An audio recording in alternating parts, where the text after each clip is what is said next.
everyone. So we're going to talk about co-teaching today, and I'm just looking at my notes that I took here from the video. So some of the different methods here were that one teacher is teaching and one teacher is taking data during the lesson. Another one was that one teacher would be teaching, one would be assisting students as needed. And then it talked about alternative teaching, which is pulling small group. Student to teacher ratio becomes smaller. This allows more interventions. Team teaching, this takes a lot of collaborating and good communication. It also talked about station teaching or cooperative learning and implementing the Kagan strategies. And the purpose of this is wanting to increase student engagement and increase student participation. When you add in a co-teacher while doing this, the amount of engagement and participation will increase. Just wanted to comment a few things about that. So one of my first years of teaching, we got trained on many of the Kagan cooperative learning strategies, and then we were supposed to add some of those into our lesson plans, and I did. I did not really do it with a co-teacher though, so I do think that this would be pretty effective if you did get to do that with a co-teacher. I think I would like to try that. But just a lot of the Kagan strategies are very good, I think, to implement into any lesson plan.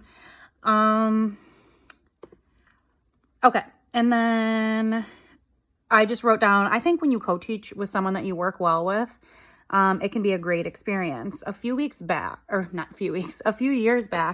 the school I was working at, we actually had a flood.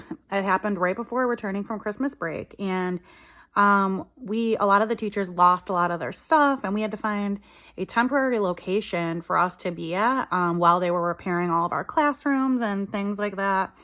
So it was kind of chaotic at first, but so we had this temporary location. We worked at a church that was a couple miles from our school, and I shared a classroom with someone else who was on my grade level team.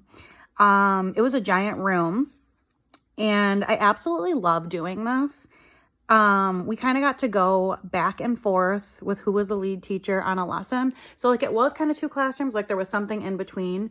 And if we wanted to separate our groups, we could, but we didn't really want to. Like we would keep it open most of the time and do like a big whole group lesson and then like break off and stuff. And so sometimes, for example, let's say that my partner, her name was Carrie. Sometimes Carrie might have taught the big main like math lesson, and then I would be maybe monitoring the kids needing help or pulling a group once it was independent work time.